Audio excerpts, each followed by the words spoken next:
no. Ah, shit. Oh, hello. Sorry. War. We love it, right?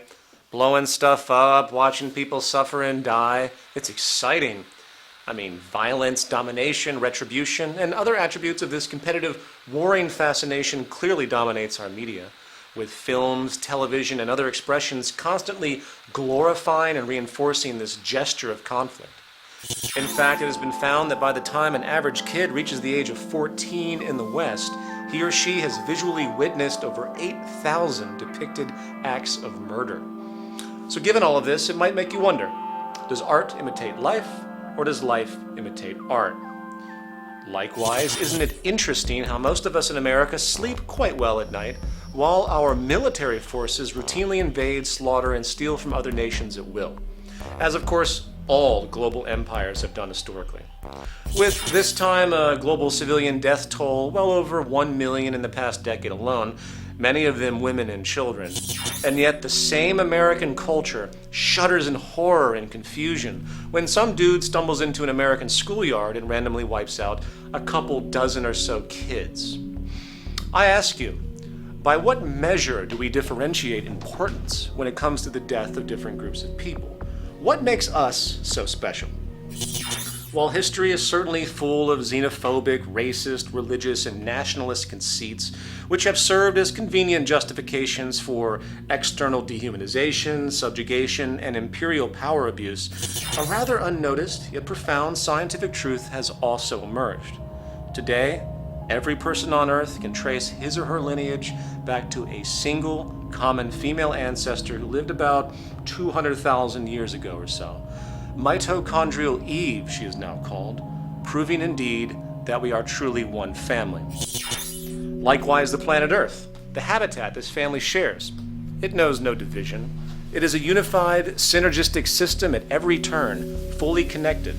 It has no idea what a nation or a politician or a racist is. It has no notion of any such human conceit for that matter, for division simply doesn't exist in the order of nature by which we are all invariably subject. Mark Twain once wrote, "Man is the only patriot. He sets himself apart in his country under his own flag and sneers at the other nations, and keeps multitudinous uniformed assassins on hand at heavy expense to grab slices of other people's countries and keep them from grabbing slices of his. And in the intervals between campaigns, he washes the blood off his hands and works for the universal brotherhood of man with his mouth." You know, while we all love to give lip service to the idea of peace and collaboration, holding up icons such as Gandhi and Martin Luther King Jr., something underneath the surface is clearly holding us back.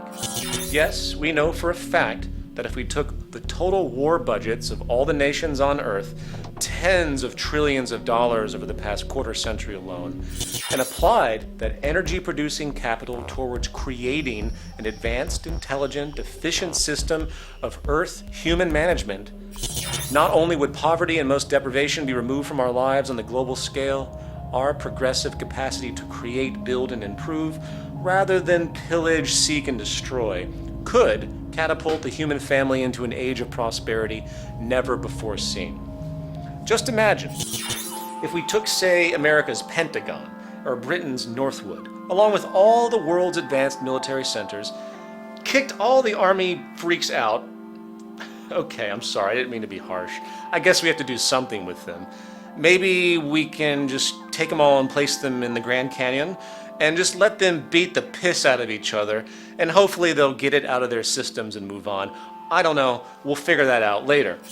But we, as the intelligent, mature human family, now interested in improving the lives of all, we use that incredible technology to help assist true developmental progress.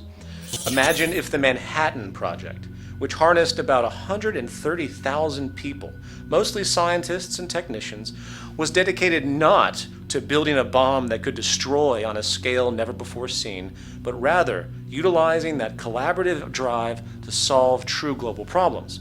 Perhaps those very problems, in fact, which are causing the interest in war to begin with. Today, the hyper-glorified, romanticized obsession with competition, advantage, and conflict has made it into almost every facet of our lives. Not only do we declare war against virtually everything that annoys us, the war on drugs, the war on poverty, the war on crime, the war on terrorism, the war on cancer, you name it, we also, apart from the near constant nationalist wars, live in a perpetual state of common war, or class war, where we battle each other on a daily basis for unnecessary economic survival and delusions of status. The fact is, something has been set in motion that keeps us all on a multi-level war path. Something in our psychology and hence sociology is constantly pushing us into justifications of these patterns. And as this episode will argue, that something appears to reside at the very foundation of the socioeconomic condition itself.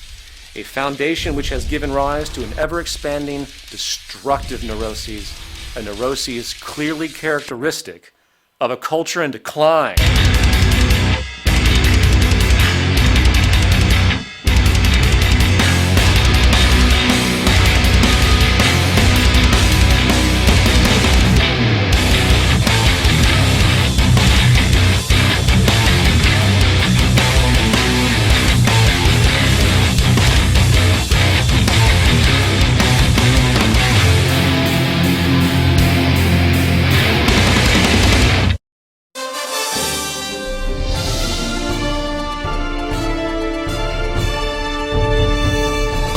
This just in, the president has finished an emergency session at the White House where he announced that the security focus of his administration will be moving away from the global war on terror, instead focusing all available resources against something the administration has deemed a larger threat to U.S. and international security than anything recognized before: nature itself.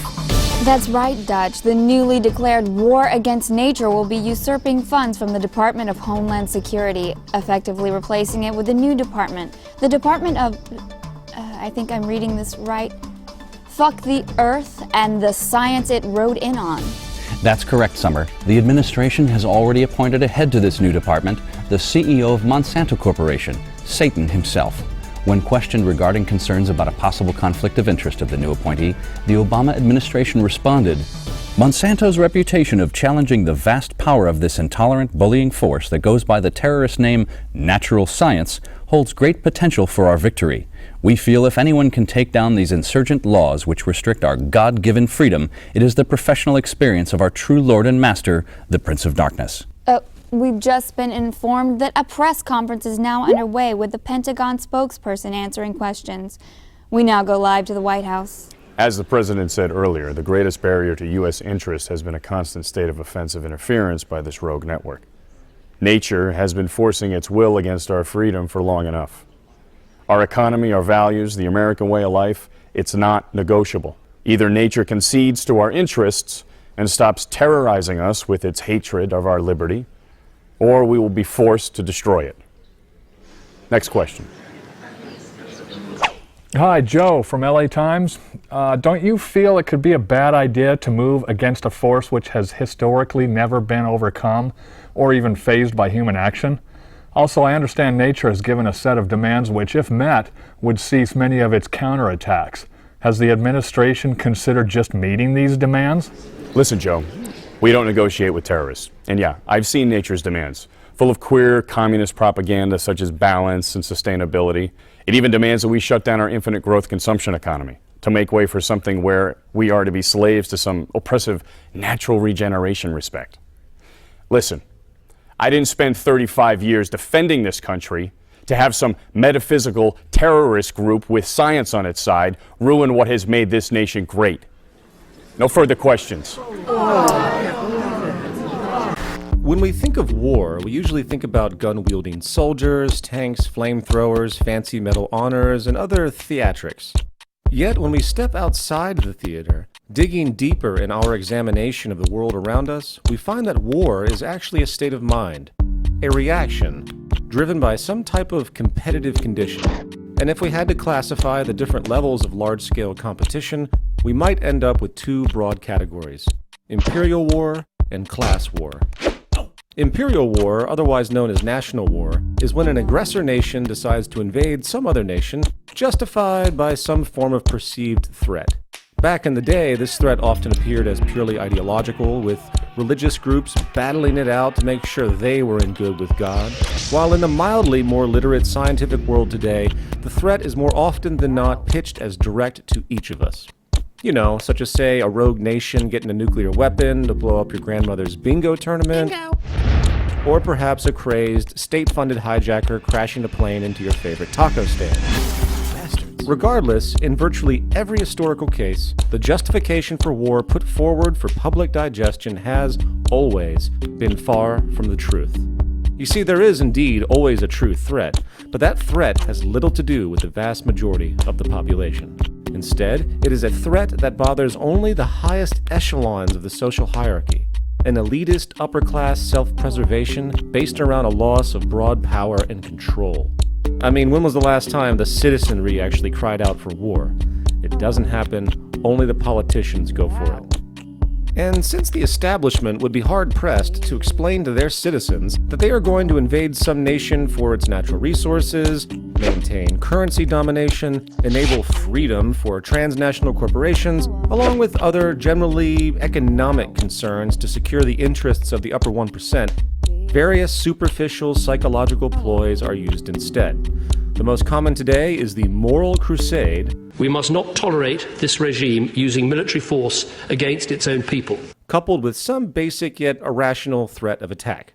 Iran's nuclear and ballistic missile activity poses a real threat, not just to the United States, but to Iran's neighbors and our allies. In the words of famed sociologist Thorstein Veblen, writing from 1917, any warlike enterprise that is hopeful to be entered on must have the moral sanction of the community. It consequently becomes the first concern of the warlike statesman to put this moral force in train for the adventure on which he is bent. You see, a large part of the Imperial War is the psychological war against the domestic citizenry itself.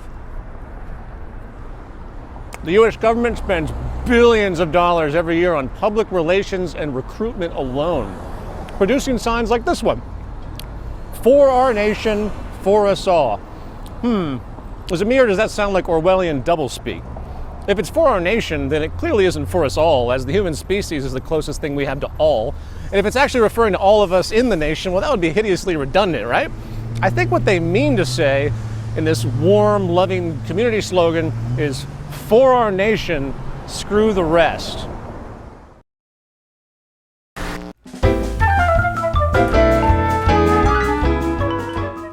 Hello, welcome to the show! My name is Pepe, and today I've got something very special for you. A true international delicacy. War! To prepare for war is a very delicate matter. And the first thing we need to do is create some spicy tension to put fire in your belly. So, the first ingredient we need is a well-tempered provocation. Huh? Provocations are, of course, seasonal and subject to personal taste. So, may I suggest something along the lines? A marinade Gulf of Tonkin. A robust Pearl Harbor. And if you're feeling bored, a bustling 9/11. Then we let that cook for a bit and prepare our second ingredient over here. A special sauté to give life to our fiery dish. The mainstream media.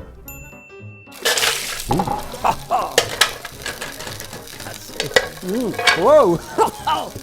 Can you just smell the propaganda and delectable ignorance? After we get a nice sizzle going, we now add our final, more important ingredient. The delicious soldiers. Now, the most ripe soldiers tend to grow in the more poor, rural area of the world, often with limited literacy. Want to pick them around 18, 19, because their brains are very immature and quite yummy. It's perfect for participation in our war meal. And so we mixed it all together. Up, whoa. Ça, up, tac. Perhaps add a few some preservative, like patriotism, not too much, jingoisms, and of course our very special secret sauce.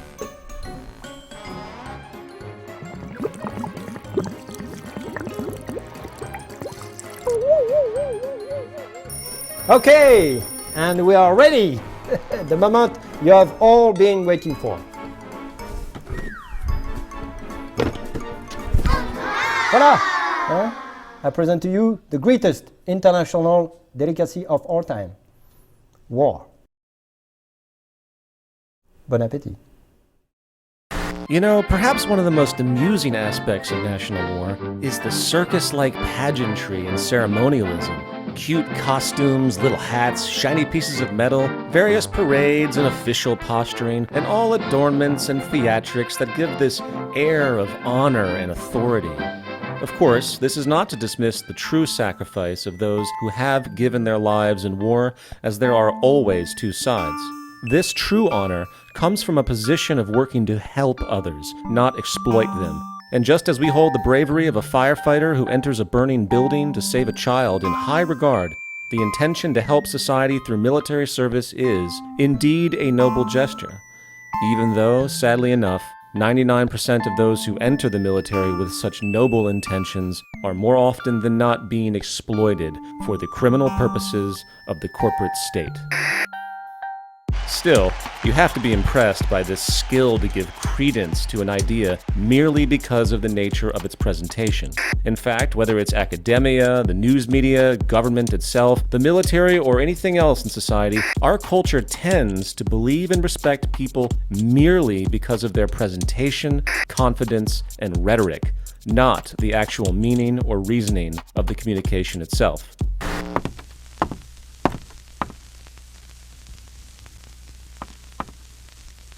Did you know that the first television sets of the 1950s were actually supposed to be used as prosthetic replacement heads to give new hope for those who had been tragically decapitated? But technology, weight, and cord length being what they were at the time, it failed. Luckily, they could play other things besides the faces of the deceased, and TV sets sold nationwide. And it's all true. You know why? Because you heard it from some guy in a tie. In the end, once the traditional, propagandized allusions in defense of the act of organized human murder and resource theft have been overridden, dismissing such shallow justifications as paternalism, honor, and protectionism, we realize that war today is actually an inherent characteristic of the propertied, scarcity-driven business system. Major General Smedley D. Butler, one of the most notable and decorated officers in U.S. history, stated the following with respect to the business of war in 1935. I spent 33 years and 4 months in active military service, and during that period I spent most of my time as a high-class muscle man for big business, for Wall Street and the bankers. In short, I was a racketeer, a gangster for capitalism. I helped make Mexico, and especially Tampico, safe for American oil interests in 1914. I helped make Haiti and Cuba a decent place for the national city boys to collect revenues in. I helped in the raping of half a dozen Central American republics for the benefit of Wall Street. I helped purify Nicaragua for the international banking house of Brown Brothers in 1902 through 1912.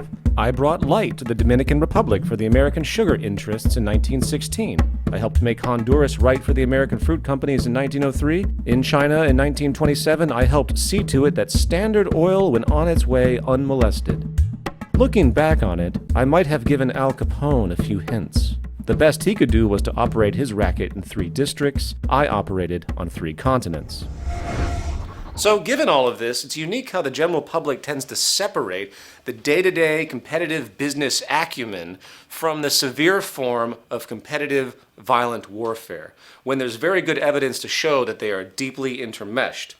To gain some perspective on this, we now welcome back our resident guru, Louis the Logic Gremlin.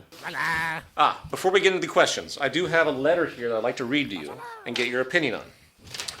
It reads, Dear Peter, I really enjoy the new show. I think it is helping get these important messages across. However, I am disappointed with the crude Louis the Logic Gremlin character, as it is just irritating and hideously stupid. Also, would you please stop eating when you are speaking in the show? It's really disgusting and annoying. Rock on, Joe. I'm sorry, Joe. Louis, what do you think about that?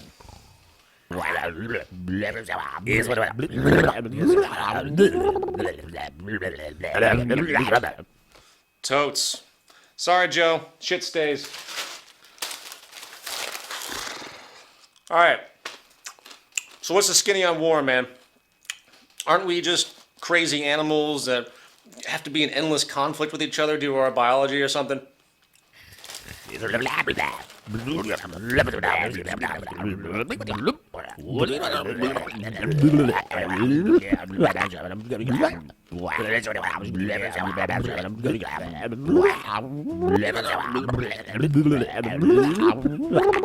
Okay, I see what you're saying.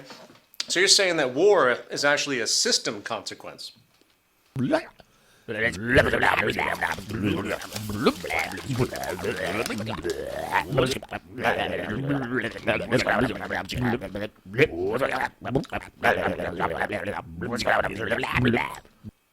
Interesting.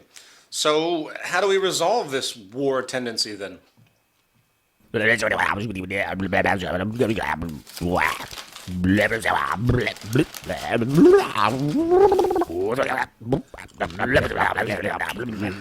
Gotcha. Well, thank you for your time, Louis. To gain some public consensus on the issue, we now turn live to our East Coast Culture and Decline correspondent, Big Scotty D, who's live in New York City to talk to people about what they think of war. Well, thank you, Peter. I'm here in New York City on a beautiful, cold day, and we're going to try to find some people to maybe talk to. Excuse me, ma'am. Would you like to? Excuse me, sir. Sir, would you like to talk about the war? What? Would you like to talk about the war, sir? Would you like to talk about the war today? The war? No. Surely, would you like to talk about the war?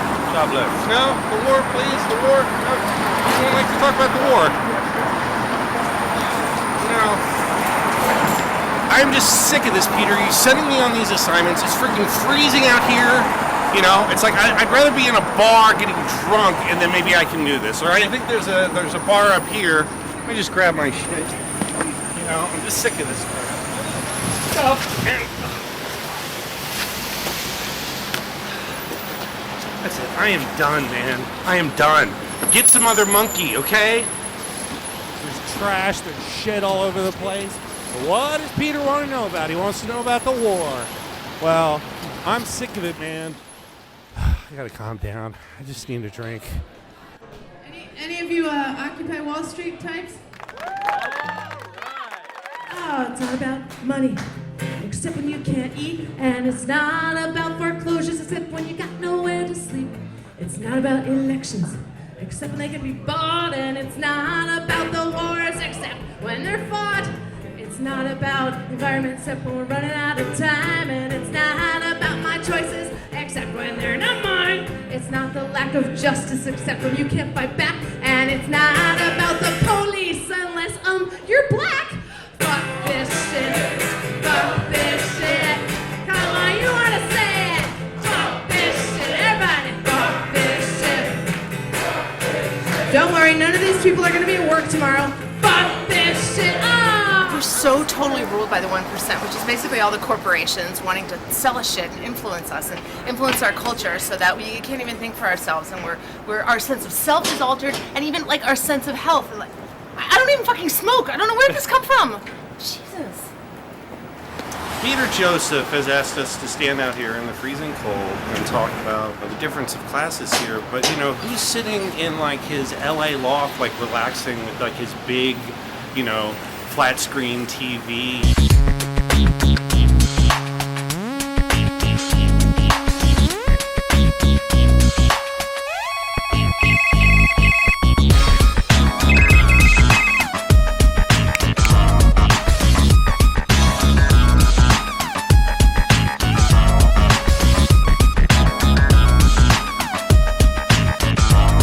Yeah, fuck him.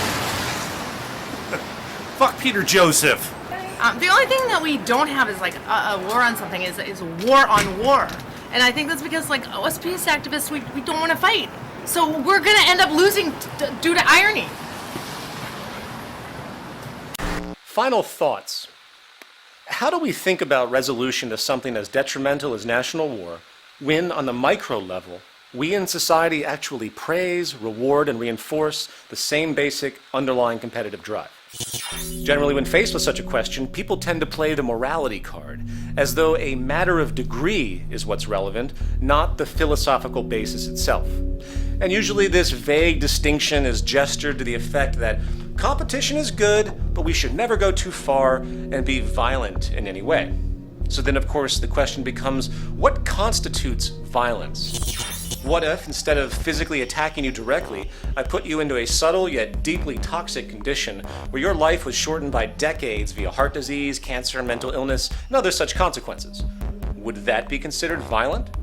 And what if such intentions were not even directly malicious, such as a lower class, desperate single mother forced to work 3 jobs to keep up, who fails one night to provide proper supervision for her child, resulting in the death of her child? I ask you, what is the true origin of the resulting death? And does that qualify as violent? To paraphrase Mahatma Gandhi, poverty is the worst form of violence. You see, the real war going on is not as obvious as many think. The real war exists in the very structure of our society itself. Something public health officials have now termed structural violence. A war, in fact, against public health and balance itself, constantly producing casualty after casualty in its hidden oppression, and this form of violence today kills more people than every type of direct behavioral violence put together. Its origin? A social system literally built upon competition and exploitation itself.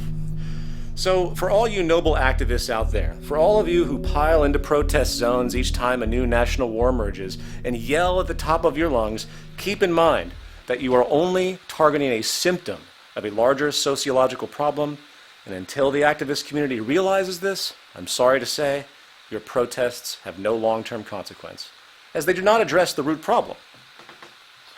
But, on the bright side, it's still great entertainment, right? So let's keep watching this bizarre human experiment. Certainly the greatest yet worst reality show of all time for sure. I'm Peter Joseph, and yes, I, like you, am an agent and victim of a culture in decline. Where's the credit scene? What? What do you mean Bob didn't get hurt? I'm sorry, Bob. It's the format of the show.